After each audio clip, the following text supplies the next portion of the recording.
La rectitud y la unidad son profundamente significativas.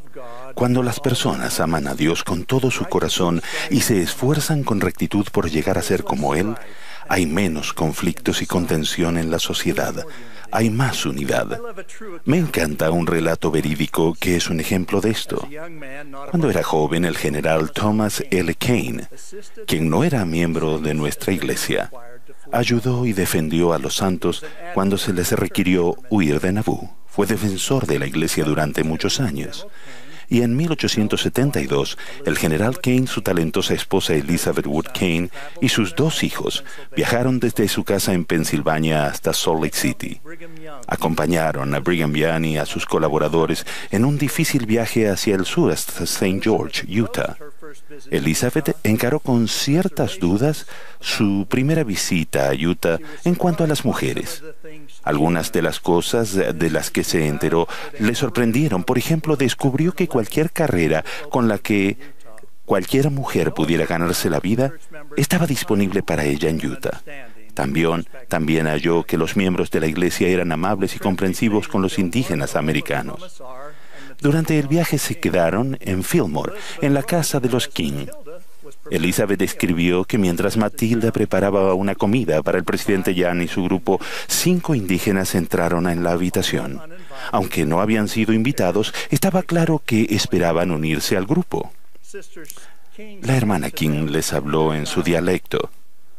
Ellos escucharon y se sentaron sobre sus mantas, con una mirada agradable en el rostro.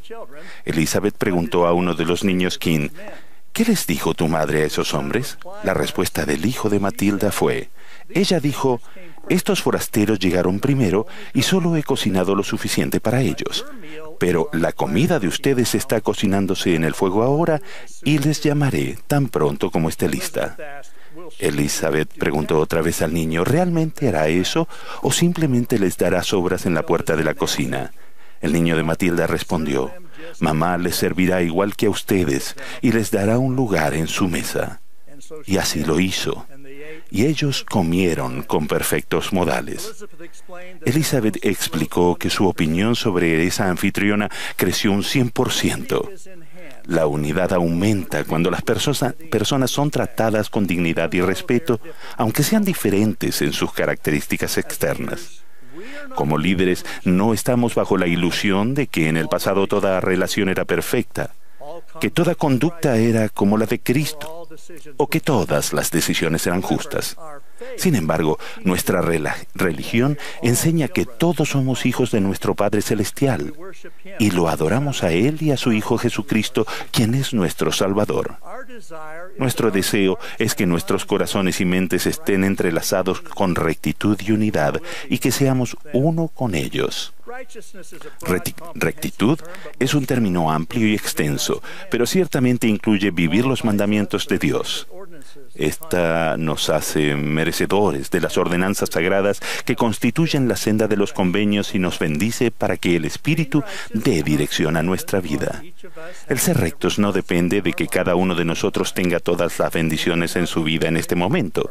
Es posible que no estemos casados o que no se nos haya bendecido con hijos o que no tengamos otras bendiciones deseadas ahora, pero el Señor ha prometido que las personas rectas que son fieles morarán con Dios en un estado de interminable felicidad.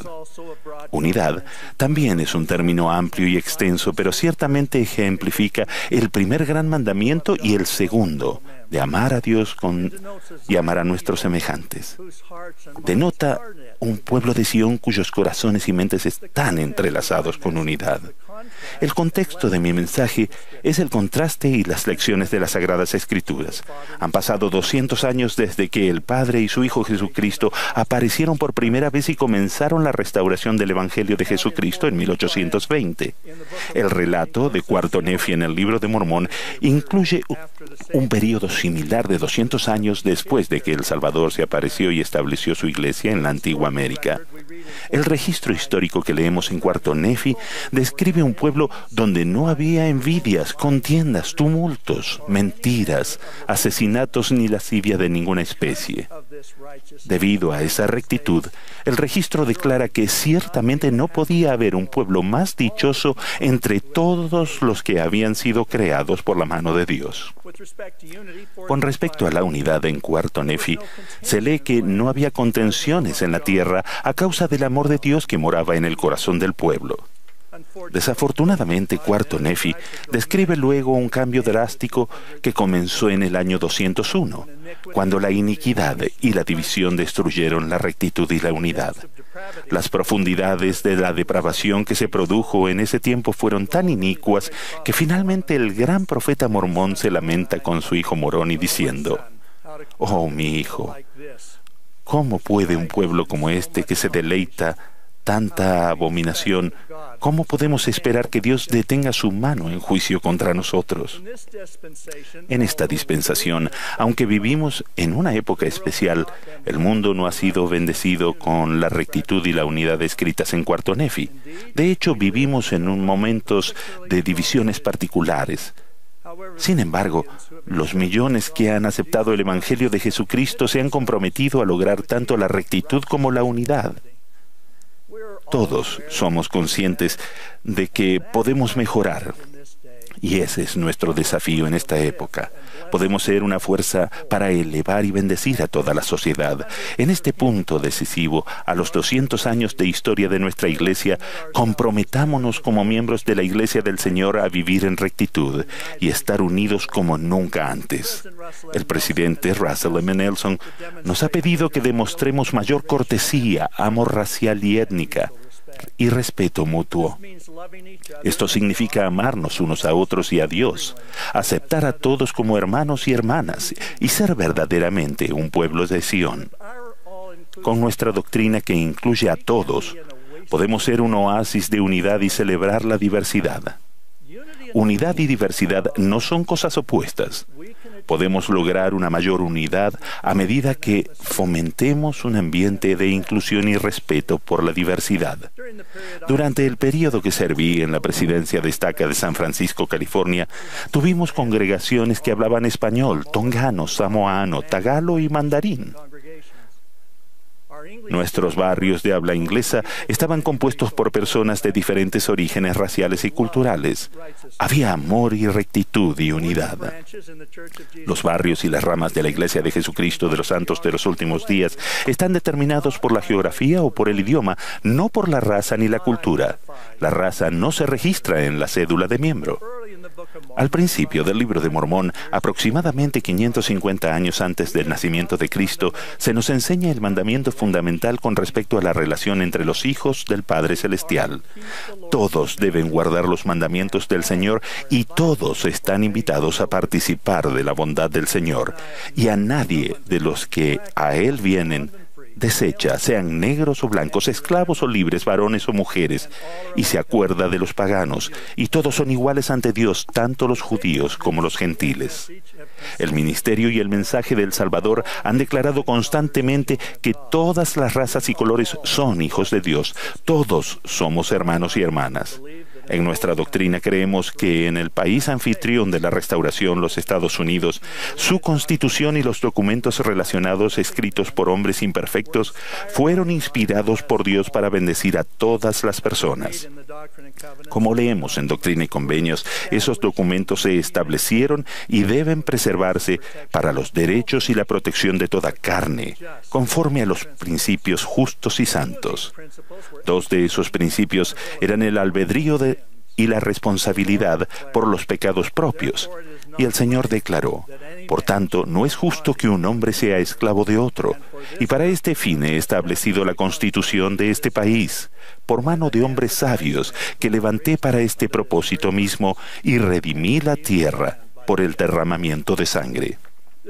Esta revelación se recibió en 1833, cuando los santos en Missouri estaban sufriendo grandes persecuciones. En el encabezamiento de la sección 101 de Doctrina y Convenios leemos en parte: el populacho los había echado de sus hogares en el condado de Jackson. Abundaban las amenazas de muerte contra los miembros de la iglesia. En esa época había mucha tensión en varios frentes. Muchos habitantes de Missouri consideraban a los indígenas americanos enemigos implacables y querían expulsarlos del lugar, y además muchos de los colonos en Missouri eran dueños de esclavos y se sentían amenazados. Por el contrario, nuestra doctrina respetaba a los indígenas americanos y nuestro deseo era enseñarles el Evangelio de Jesucristo. Con respecto a la esclavitud, nuestras escrituras habían dejado en claro que ningún hombre debe ser esclavo de otro. Al final, los santos fueron expulsados violentamente de Missouri y luego obligados a trasladarse al oeste. Los santos prosperaron y hallaron la paz que acompaña a la rectitud, la unidad y el vivir el Evangelio de Cristo. Me regocijo en la oración intercesora del Salvador registrada en el Evangelio de Juan. El Salvador reconoció que el Padre lo había enviado y que Él, el Salvador, había acabado la obra que fue enviado a hacer. Él oró por sus discípulos y por quienes creerán en Cristo, para que todos sean uno, como tú, oh Padre, en mí, y yo en ti, que también ellos sean uno en nosotros. La unidad es por lo que oró Cristo antes de su traición y crucifixión. En el primer año después de la restauración del Evangelio de Jesucristo, registrado en la sección 38 de Doctrina y Convenio, el Señor habla de guerras e iniquidad y declara: yo os digo, sed uno, y si no sois uno, no sois mío. Nuestra cultura de la Iglesia proviene del Evangelio de Jesucristo. La epístola de Pablo a los romanos es profunda. La Iglesia primitiva en Roma estaba compuesta por judíos y gentiles. Esos primeros judíos tenían una cultura judaica y habían obtenido su emancipación y comenzaron a multiplicarse y prosperar. Los gentiles de Roma, mientras tanto, tenían una cultura con una influencia helenística. Significaba que el apóstol Pablo entendía bien gracias a sus experiencias en Atenas y Corinto. Pablo presenta el Evangelio de Jesucristo de manera amplia. Relata aspectos pertenecientes a las culturas judía y gentil que estaban en conflicto con el verdadero Evangelio de Jesucristo. Básicamente, les pide a cada uno de ellos que dejen atrás los impedimentos culturales de sus creencias y cultura que no concuerden con el Evangelio de Jesucristo. Pablo aconseja a los judíos y a los gentiles que guarden los mandamientos, se amen unos a otros e indica que la rectitud conduce a la salvación. La cultura del Evangelio de Jesucristo no es una cultura gentil ni una cultura judaica. No la determina el color de la piel ni el lugar donde uno vive. Si bien nos regocijamos en las culturas particulares, debemos dejar atrás aspectos de esas culturas que estén en conflicto con el Evangelio de Jesucristo. Nuestros miembros y conversos nuevos a menudo provienen de diversos orígenes raciales y culturales. Si vamos a seguir la admonición del presidente Nelson de recoger al Israel disperso, veremos que somos tan diferentes como lo eran los judíos y los gentiles de la época de Pablo. Sin embargo, podemos estar unidos en nuestro amor por Jesucristo y en la fe en Él. La epístola de Pablo a los romanos establece el principio de que seguimos la cultura y la doctrina del Evangelio de Jesucristo. Es el momento para nosotros, incluso hoy. Las ordenanzas del templo nos unen de maneras especiales y nos permiten ser uno en toda forma eternamente significativa. Honramos a nuestros miembros pioneros en todo el mundo, no porque fueran perfectos, sino porque superaron las dificultades, hicieron sacrificios, aspiraron a ser semejantes a Cristo y se esforzaron por edificar la fe y ser uno con el Salvador. Su unidad con el Salvador los hizo uno entre sí. Ese principio es válido para ustedes y para mí hoy en día. El llamado a la acción para los miembros de la Iglesia de Jesucristo de los Santos de los Últimos Días es el de esforzarse por ser un pueblo de Sión, que sea uno en corazón y voluntad, y que viva en rectitud. Es mi oración que seamos rectos y unidos y completamente centrados en servir y adorar a nuestro Salvador Jesucristo, de quien testifico, en el nombre de Jesucristo. Amén.